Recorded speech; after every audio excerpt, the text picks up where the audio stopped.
America's 250th birthday is a little more than a month away.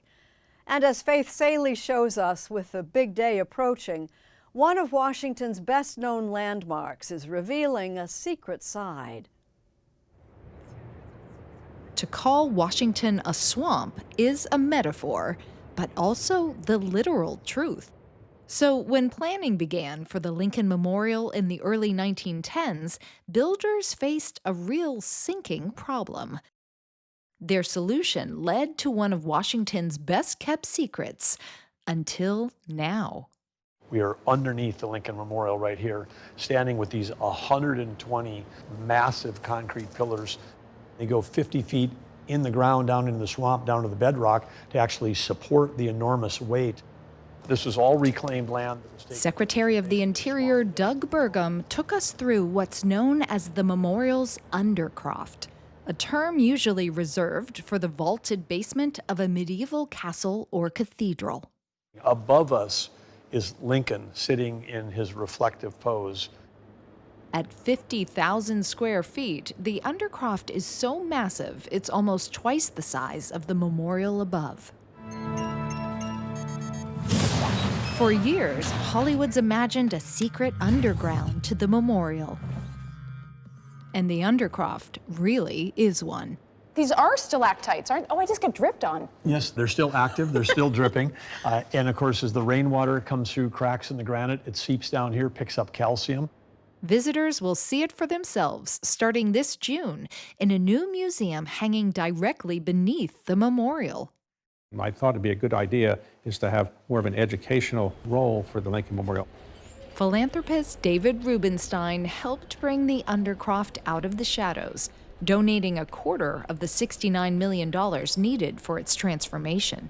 You can't really be a great country if you don't really honor your history and understand your history. He hopes it expands our understanding of Lincoln, whose own life wasn't as grand as the marble above suggests. He had a very complicated life, had a lot of tragedy in his life. A lot of his children died before they were very old, and had a very complicated marriage as well. But in the end, he rose up to the occasion and became, I think, our greatest president. Some of the exhibits will also be about the memorial itself. You know, I think it's still about freedom, hope, and today it's about inclusion. Howard University historian Edna Green Medford sees the memorial as a stage for America's changing ideas of freedom.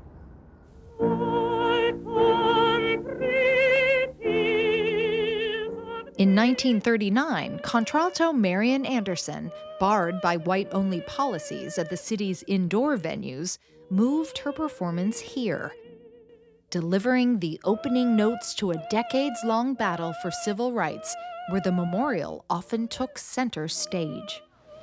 Now is the time to rise from the dark and desolate valley of segregation to the sunlit path of racial justice. Now is the time. The memorial becomes not just a symbol for freedom for Black people, but it becomes a symbol of freedom for various groups. Move it back! They feel that this is their memorial, and they are interpreting freedom in their own way. The museum touches on this history, but it's opening at a moment when other national park sites are removing signs and reviewing exhibitions related to slavery and racism. The administration calls it restoring truth and sanity to American history. Slavery and racism, that's such a fundamental part of the story of this museum and this memorial. When you focus on restoring truth and sanity, who gets to determine the truth? There's a place to have, current cultural debates, and then there's a place to just tell and celebrate our history. We're not a nation without flaws, but we are a nation that is based on continuous improvement. And we may have over-rotated towards a point of kind of massive self-criticism because maybe it was expedient politically in the short term. And it's important when we're using federal dollars that we tell a story that celebrates this country.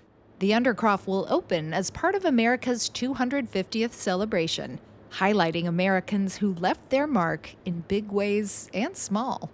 This artwork was done by some of the original construction workers. The historians believe this was a silent movie star of her time. The Undercroft invites visitors to see the Lincoln Memorial in its entirety. Not just the ideal in marble above, but the work, the weight, and the imperfections underneath. A fitting view, perhaps, for Lincoln and for a country still gathering at his feet.